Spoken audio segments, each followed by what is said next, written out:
Vraiment, merci beaucoup à vous tous d'être venus ici ce soir. Et pour nous, ça a été très important de faire cette rencontre aujourd'hui. Et on essaye de coller un peu à l'actualité dans la mesure du possible. Et pour nous, ce n'est pas la première fois. Et il y a quelques années, en 2012, 2011, 2012, on a fait pas mal de rencontres autour du cinquantenaire des indépendances africaines. Et c'est un continent qu'on suit de près. Et on fait toujours des rencontres lorsque les choses vont bien et aussi lorsque les choses vont un peu moins bien. On essaye de comprendre aussi tous les enjeux.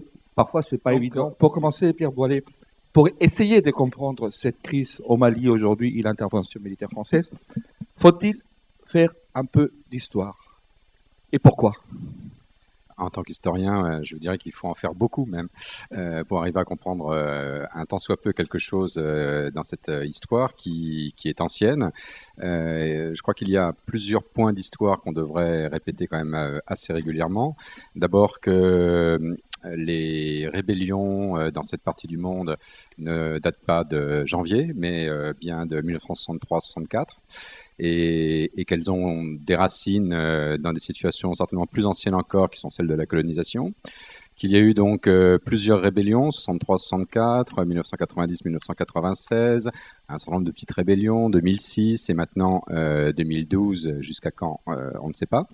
Bon, il faudrait faire un peu d'histoire aussi peut-être pour rappeler que les salafistes n'ont pas déboulé comme ça brutalement il y a quelques mois, mais qu'ils étaient installés donc au Mali depuis 2003 et que donc on aurait eu largement le temps de leur faire quelques peines si on avait décidé de le faire. Et puis rappeler aussi que cette histoire s'est réglée régulièrement, pas celle des salafistes, mais celle du Nord, celle des Touaregs particulièrement, par des accords réguliers. Il y en a eu en 90, en 92, il y en a eu aussi après en 2006, et qu'on est toujours sur une situation qui n'est pas complètement réglée, et le moins s'en faut, hein, je crois qu'on peut dire au minimum cela, et dire que donc, en tout cas dans les autres crises, quand ça s'est réglé avec des négociations, avec de l'écoute réciproque, et que j'espère qu'on va arriver à ça dans cette crise actuelle. Et d'ailleurs, à propos des crises actuelles, pour essayer de comprendre aussi cette situation, vous pouvez nous dire en quelques mots quelle est la différence et quelles sont les lignes de fracture entre les Nord et les Sud Mali? Je pense que les choses sont très compliquées, mais dans les grandes lignes. Bon, les choses sont effectivement très compliquées et je crois qu'on peut pas simplifier. Mais de fait, il y a des différences. Alors, entre le nord et le sud, c'est pas forcément évident de voir de grandes différences parce que les choses passent du nord au sud. Il y a des complémentarités qui existent aussi. La première grande différence qu'on peut voir, c'est que, par exemple, si vous dépassez Gao, il n'y a plus de route du tout dans toute la partie nord du Mali. Il y a des pistes, il y a des passages, mais pas de route goudronnée. Bon, donc ça c'est une vraie différence et ça, je crois que ça peut aussi permettre d'expliquer un certain nombre de choses.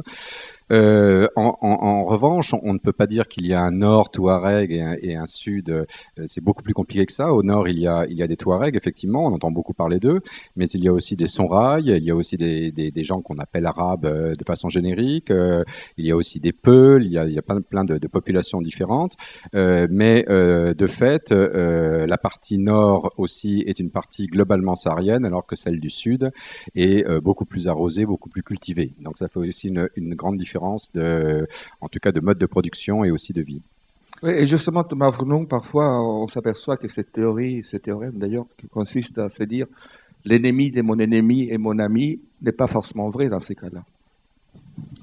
Oui, non, par rapport à ce que vous venez de dire, c'est vrai que vous avez raison de poser la question. On se pose la question de savoir ce qui s'est passé entre le MNLA et ces mouvements salafistes. Alors, avec Vincent, on revient du terrain et c'est peut-être ça qui peut être intéressant pour le public ce soir. Et oui, on va revenir. Moi, ce qui m'a frappé à Tombouctou et à Gao, c'est de voir les gens dire qu'au départ, les mouvements salafistes s'étaient posés en quelque sorte en protecteur, en bouclier vis-à-vis de la population, pour donc protéger la population vis-à-vis du MNLA, des Touaregs. Et je ne sais pas si Vincent a le même vécu que moi, mais moi, ce qui m'a beaucoup frappé, c'est bien sûr, il y a une forme de libération, de liesse populaire, même dans ces villes du Nord Mali, vis-à-vis des Français. Donc on est débarrassé de la tutelle et de la terreur pratiquée par les salafistes, mais on craint beaucoup et dans les propos, ça revient très souvent, il y a une haine vis-à-vis du MNLA et donc plus généralement des Touaregs. Alors bien sûr, vous avez le discours officiel, notamment des autorités locales qui sont revenues dans les fourgons de l'armée française, le maire de Gao qui est assez médiatique et qui va dire que les Touaregs font partie de cette terre et ont toute leur place dans le Nord-Mali.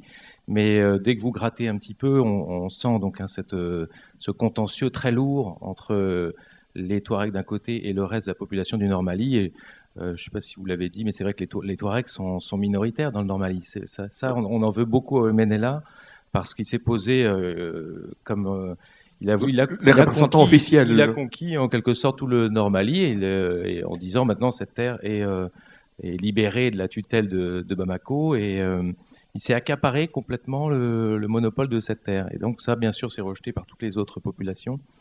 Donc cette articulation entre les salafistes et le MNLA est compliquée à comprendre.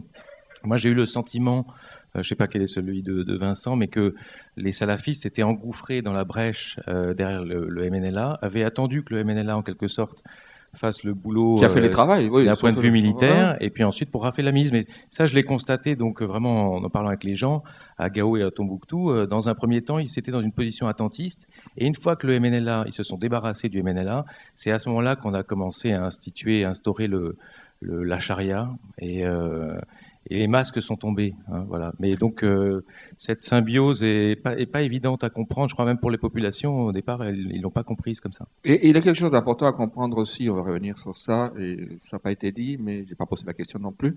Et il y a les revendications d'indépendance, c'est plutôt récent dans l'histoire aussi des Touaregs. Au départ, c'était plus d'autonomie. Et l'indépendance, justement, c'est venu greffer il n'y a pas très longtemps. D'ailleurs, il faut remarquer que la revendication d'indépendance explicitement formulée par les leaders du MNLA a ensuite été d'une certaine manière abandonnée. Il y a eu une sorte de régression en termes de maximalisme revendicatif parce que à l'instant T, tactiquement, il était contre-productif de camper sur cette position radicale. Et on est revenu à une thématique qui a été amplement explorée dans les épisodes antérieurs dont Pierre Boilet parlait, c'est-à-dire les modalités d'une autonomie authentique, qui n'a d'ailleurs jamais été véritablement mise en œuvre ni mise en scène. Pour revenir sur ce que Thomas mentionnait à l'instant, il est parfaitement clair qu'en termes de perception, le ressentiment global des sudistes, au sens large du terme, vis-à-vis des Touaregs et des morts des Arabes, est palpable. Et il y a évidemment le cortège d'amalgame que l'on peut deviner.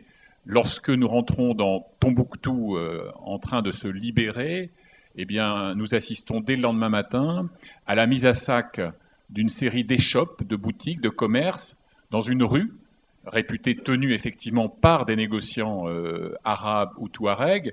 Et lorsque on interroge les émeutiers, les pillards, car il s'agit de cela, eh bien, ils vous disent, de toute façon, c'est des touaregs, c'est des arabes, ce sont donc des djihadistes, c'est leurs complices, point final. Alors, c'est évidemment une rationalisation d'une démarche tout simplement prédatrice, où on voit sortir des lave-vaisselle qui ne tiennent que par la rouille, des bougies, des cure-dents et ce genre de bric-à-brac exotique. Mais c'est profondément perçu comme tel. Et chaque fois que j'ai essayé auprès de l'élu local, par exemple, ou bien d'un citoyen lambda de Bamako, de Mopti ou d'ailleurs, d'induire un peu de nuance, ça a été instantanément refusé. C'est comme ça. Ils sont globalement rejetés. Ils sont perçus comme ceux qui ont fait entrer le loup djihadiste dans la bergerie malienne, bergerie au mur d'ailleurs amplement fissuré par ailleurs, on y reviendra sans doute, et peuplé d'autres carnassiers. Alors, il y a un phénomène qui est très frappant et pas nécessairement perceptible sur les bords de Seine, c'est aussi l'extrême fluidité des trajectoires personnelles parmi les leaders, les cadres ou les revenants des rébellions antérieures. Phénomène que j'avais pu observer aussi en 2008 dans l'Aïr au Niger, lorsqu'il y avait eu ce regain sous la forme du mouvement des Nigériens pour la justice. On peut, dans une vie d'homme, être tour à tour, rebelle, puis guide touristique, puis conseiller d'un ministre, puis à nouveau rebelle, puis guide ou passeur pour des trafiquants de cigarettes, de drogue ou d'autres choses, puis etc. etc.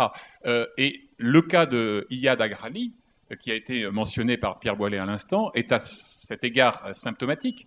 Voilà quelqu'un qui, à un moment donné, est consul du Mali en Arabie Saoudite, en l'occurrence à Jeddah, et c'est là sans doute où se joue sa conversion au wahhabisme. Bon. Donc, je veux dire, on a du mal, nous, qui avons l'habitude de vivre des trajectoires relativement linéaires et déchiffrables, on a du mal à percevoir cette extrême fluidité. Et enfin, dernier élément, lorsque je suis monté donc vers Tombouctou, j'ai fait une pause dans une petite ville sur le goudron qui s'appelle Siribala, puisque un journaliste local m'avait indiqué un double homicide commis, selon toute vraisemblance, par un commando de l'armée malienne. Et donc j'ai passé 2 jours là, j'ai discuté avec tous les protagonistes, et l'histoire telle qu'elle m'apparaît, en tout cas conforme à la vérité, c'est que les 2 victimes en question étaient de Touaregs, l'un d'ailleurs étant de mère Peul, mais de père Touareg, qu'ils avaient été dénoncés par un Peul, en l'occurrence, à l'armée comme étant des supplétifs, voire des agents du djihadisme. Ce sont les 2 seuls qui ont été tués dans cette séquence qui suit immédiatement le début de l'opération française. Et je veux dire, là encore, il suffisait de déambuler dans les rues de ce gros bourg pour sentir l'extrême tension, pas nécessairement formulée ni explicite, mais qui existait.